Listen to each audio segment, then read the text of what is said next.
Right guys, so I'm back here with my newly acquired Squier black and chrome standard Telecaster, a limited edition run from about 2004. As I talked about last time, I cleaned I cleaned up the fretboard, installed the strings in order to get a good read of what we need to do with this guitar. As of right now, the guitar is, we can play it acoustically, but we can't plug it in because I've taken out all of the electronics and the pots and all stuff, because everything was generally buzzing down here, and I just want to get some nice fresh pots and a switch in there and a nice output jack in order to get everything up and running. I also have to craft a pick guard since, it was missing, so I didn't get that, but I always want to create a pick guard, so we're going to do that at some point. But we now have to, get the guitar in somewhat close to its, final playing position. We have to take a couple of things into consideration. We want to take a look at the truss rod. We want to make sure that the neck and the fretboard has the right amount of relief in order to, get the strings to sit where we like them. We also have to, go down at the bridge. We have to take a look at the saddles down here, adjust them to the right height using the low and high E. We have to match the curve of the, radius to the remaining 4 strings. We also have to adjust the pickups, and last but not least, we'll have to take a look at the nut down here, because from what I could see when I, put on strings, this nut is not, it wasn't made to handle a gauge of 10 to 46 strings. It was clearly made to handle 9 to 42s. The strings are fitted in there, but they're quite tight, so we have to open up the slots and also take a look at if we need to deepen some of the slots in order to get the strings to sit at the right, first fret action here at the nut. But as I said, we have to take a couple of things into consideration before we just go ahead and cut the nut. We have to look at the truss rod and the bridge saddle. And when that is done, we have, we basically have the guitar in the playing position, and we have it closely set up to where it's going to be when we finish and round this up. So we have to, establish that in order to get, an accurate read on the nut and cut it properly. So this is basically what this video will be about. We're going to take a look at the truss rod and the bridge saddles. I'm going to give you some specs for this. I'm going to set it up, and I'm going to bring you in real close when you have to file down the string slots in order to, give you an idea of how this is done and what it basically will both look like, but also, establish when we're done and how the guitar will play compared to before. Yeah, let's do that, guys, but first we have to take a look at the tools, because there are quite some essential tools that we'll need to, make this work for us. So hang on, we'll take a look at the tools and I'll be back. Alright guys, so here are the basic tools that we're going to need to, get the guitar ready in order to take a look at the, nut slots and basically check if we're going to take down the first fret action. So, in order to get to the nut action, we have to take 2 previous steps into consideration. And those are 2, really important steps, because we have to get the guitar in somewhat of its final playing position, or playing, standard to what it's going to end up with. Because if we just went ahead and cut the nut slots without setting the truss rod or the bridge saddles, we could end up cutting the, the nut too low, and we would have strings buzzing, and we would basically end up with having to replace the nut completely. But on the Squier Telecaster here, I don't see that. I see that we have quite a lot of material to work with at the nut, so we're going to take a look at that. But we have to use these tools in order to get there. And the very first thing that we have to do is that we have to take a look at the truss rod. We have to get it dialed in to, somewhere around the basic factory specs from Fender. And we're going to use this, Allen key here, T-wrench, in order to turn the truss rod. going to use the capo over here to basically affix it on the first fret, you know, so we're going to take out the knot action. We're going to press at the same time at the last fret, and we're going to use this 10,000, you know, feeler gauge, because that's what we want to see the relief at, somewhere around the 8th fret. Alright, from there we want to move on to setting the bridge saddles. We want to use this, you know, string action gauge here in order to get the low and high E string to where we like them. We're going to measure that at the 17th fret, but these are just the tools. I'm going to show you the process when we get there. But we have to take a look at the tools because these are quite essential for, you know, getting the job done.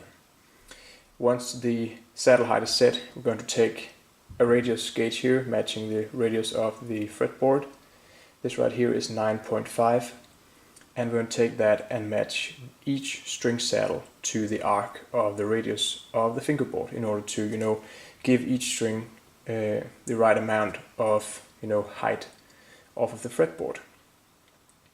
And down here I have 12,000 and 16,000 in feeler gauges, and those are basically what we'll use on the knot when we have to cut the knot slots, because we basically want to see the low E, A and G string down at 16,000, and we want to see the high E, B and G string at 12,000, and we can get them down to that.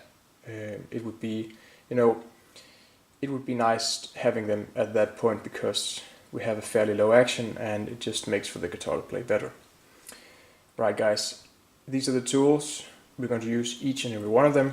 I'm going to take you through the methods, and I'm going to do my best to give you a view of how it's done and what it's going to accomplish. So thanks, I will be right back. Stay tuned. Alright guys, so we're back here, and now we're basically ready to, you know, take a look at adjusting the truss rod. And I would like to check the relief right now, here in the playing position. So as I said when we talked about the tools, I'm going to take my capo here. I'm going to place it here at the first fret up here. I'm going to take my feeler gauge, and as I said, it's going to be the, if you can see this right here,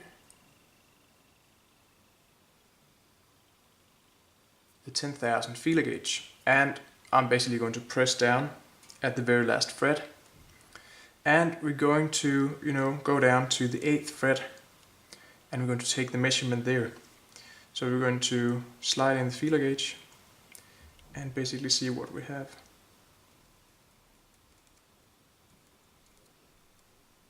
And right now I can basically tell that we have too much. So if I just stretch out here, I can see that the string is actually tapping down to the feeler gauge. So we will have to adjust the truss rod in order to get it to the proper relief, in order to play great on the neck here. So I think we're going to do this on my bench, so you can basically see what I'm doing and a better angle, but this is what we'll do. So let me reposition the camera, guys, and I'll get back. Right, so we're here, and the cable is affixed on, you know, the first fret, and we are going to take a look at the relief again. So let me zoom in here, guys, so you can, you know, get a clearer picture of what we're doing. And again, we're going to take the feeler gauge measuring 10,000ths, going to press down at the very last fret on the low E string, and we're going to get in and measure at the 8th fret, from the fret top to the fret bottom. So when I insert the feeler gauge here, you should basically be able to see that I can push the string down.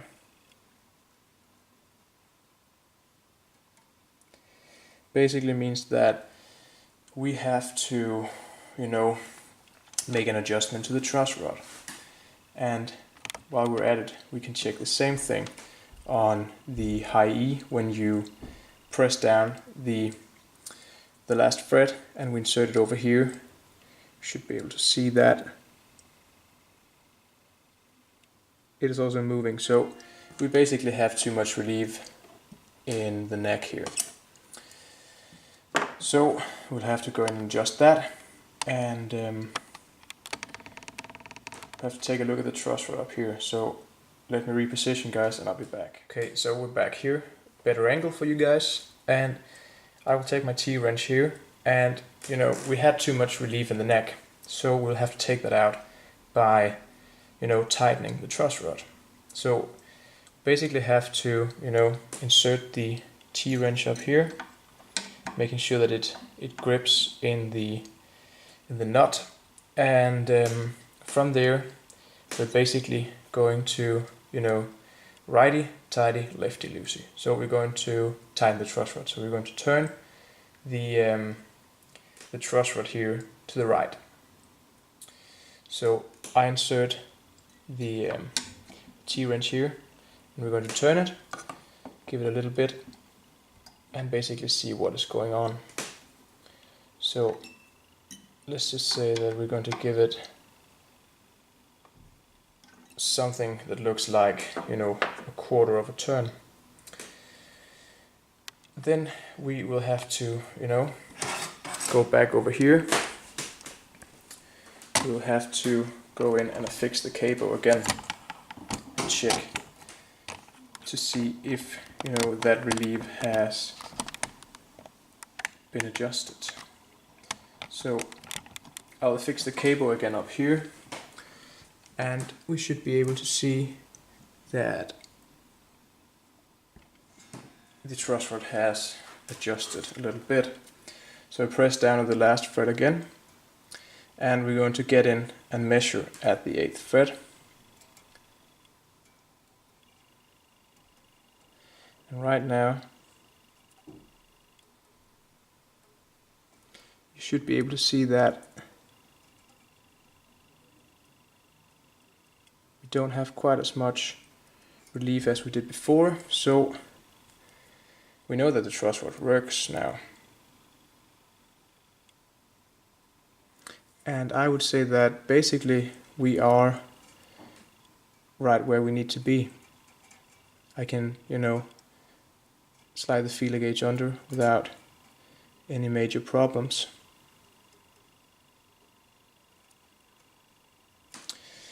So we should basically be good to go. So now we have adjusted the truss rod, getting the right relief in the neck here, 10 thousandths of relief. Now we're going to move on to setting the, you know, action at the bridge down here, getting the saddles to sit nicely. And given that the truss rod is adjusted to basically where it will need to be, we can play around with the bridge action, and we can try setting the action you know, a bit on the low side and see if we get any buzzing. Then we can also from there basically go in and raise it up. So let me reposition and we can take a look at the bridge down here. Okay guys, so we're here at the bridge now, and as said, we're going to take a look at the, you know, action at the bridge, because we're going to set the string saddles and check the, you know, the string height on the two E strings. And from there we're going to match the radius of the fretboard with the, you know, understring radius gauge and the remaining 4 strings and, you know, saddles down here. Given that we just, you know, adjusted the truss rod, the action has changed a bit.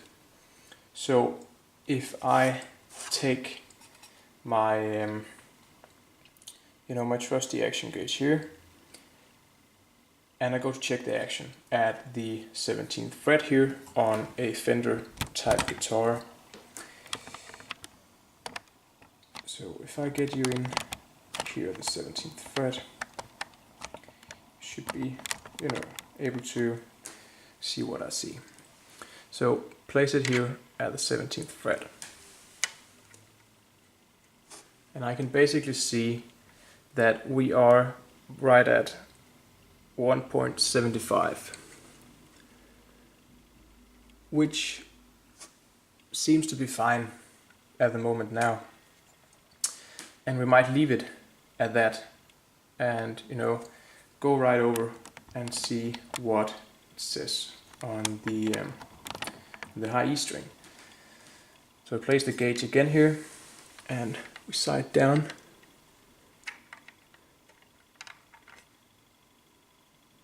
And that one is basically a little lower. We have that at 1.5. We could change it a little bit. Could move it up to 1.75 in order to see what would happen. But I know that if I play the guitar here around the frets,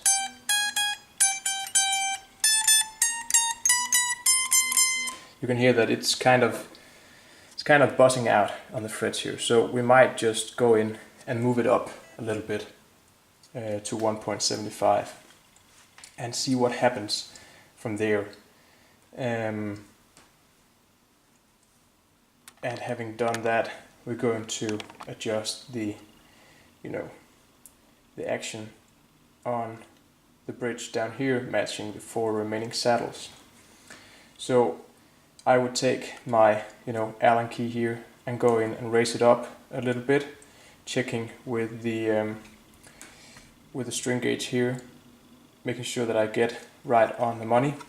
And from there, we're going to take a look at matching the 4 remaining saddles. So let me do that and get the things out, guys, and then I'll bring you in.